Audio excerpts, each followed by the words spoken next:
Good morning po, kuya. Good morning po sa inyo po dyan sa studio. Tatanong ko lang po kasi po, problema ko po na marami po akong tagyawat sa mukha. Pati po sa dibdib, saka sa likod po, meron din po.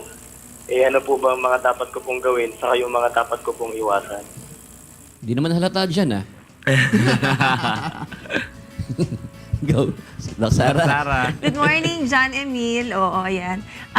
Ganito, na-mention mo yung acne mo, kumbaga hindi lang sa face, madami pang ibang areas yung affected. So, ako I suggest, kailangan sana makainom ka ng isotretinoin, no? So, hindi nabibili over the counter. Kasi, ang ginagawa nun, ini-inhibit niya or pinipigilan yung pag-secrete ng oil, okay? So, kasi the oil, excessive oil secretion, nagiging conducive for bacterial growth. So, dumadami yung bacteria na nagkukos ng acne kasi nagiging pagkain nila yon. Bukod doon, kailangan, syempre, may ginagamit ka din na topical na pang sabon, no, na nakakapigil din talaga ng oil, okay? At the same time, antibacterial.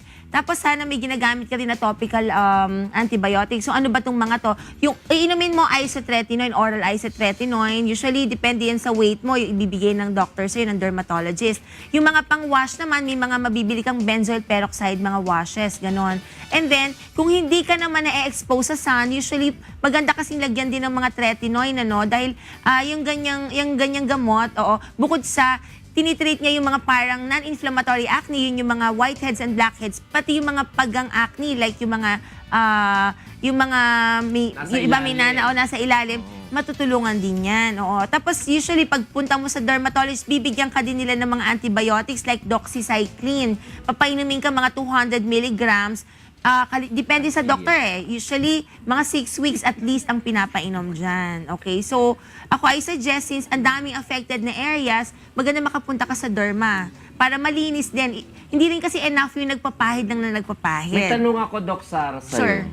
Ano ang spelling ng tagyawat? Di ba dapat tigyawat? Tigyawat yata. Pimples na lang po. Pimple. P-I-M-P-L-E. Mahirap mag-isip pag ganitong maaga pa. Yun, okay. Tapos also, make sure kompleto din yung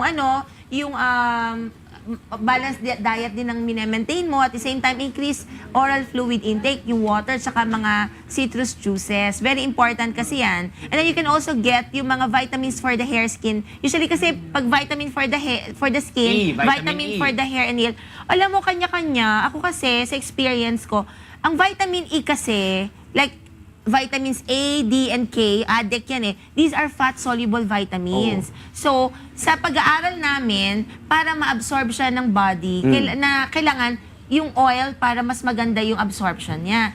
So, probably minsan, baka nasi-stimulate din yung oil glands, okay? Versus dun sa mga vitamin C and the rest na water-soluble. So, yun. Kaya, So, ano dapat vitamins I take niya? Usually, mga vitamin C, okay? Yung E, pwede muna niyang i-hold for a while habang active yung acne niya. Though, depende rin kasi sa doctors, no? Ako kasi in my own understanding, kapag fat mga soluble substances, kailangan mo ng fat in order for them to be dissolved. So, syempre, we expect na nasi-stimulate yung ganyang secretion. So, pwede rin siyang kumuha ng mga vitamins with zinc. Zinc is very important, no? Not only for the immune system, but also to maintain good skin. Ayan. Pwede nga ba tirisin yung mga tagyawat? Ay, of course not. Kailangan kasi pumunta ka sa isang dermatologist para, usually pag ganyang paga ang mga tagyawat, ini-inject yan para mag-flatten right away. Kasi the longer time the acne stays in your face, chances are, mas magpo-form siya ng hindi magandang scars. And bukod dun sa scar, di ba ang scar natin, may mga kulay, nagda-darken, pero minsan may mga taong prone naman sa malalalim na scars and that hindi natin gustong mangyari. So, yun. So, for now, John, magpa-consult ka muna para at least mabigyan ka ng mga tamang reseta, no? Oo, yun. Sana nakatulong, John. Salamat. Thank you. Back to you, June. Okay, Doc Sara, magbabalik po kami mamaya para po sa iba pang mga katanungan ng ating po mga kasambahay.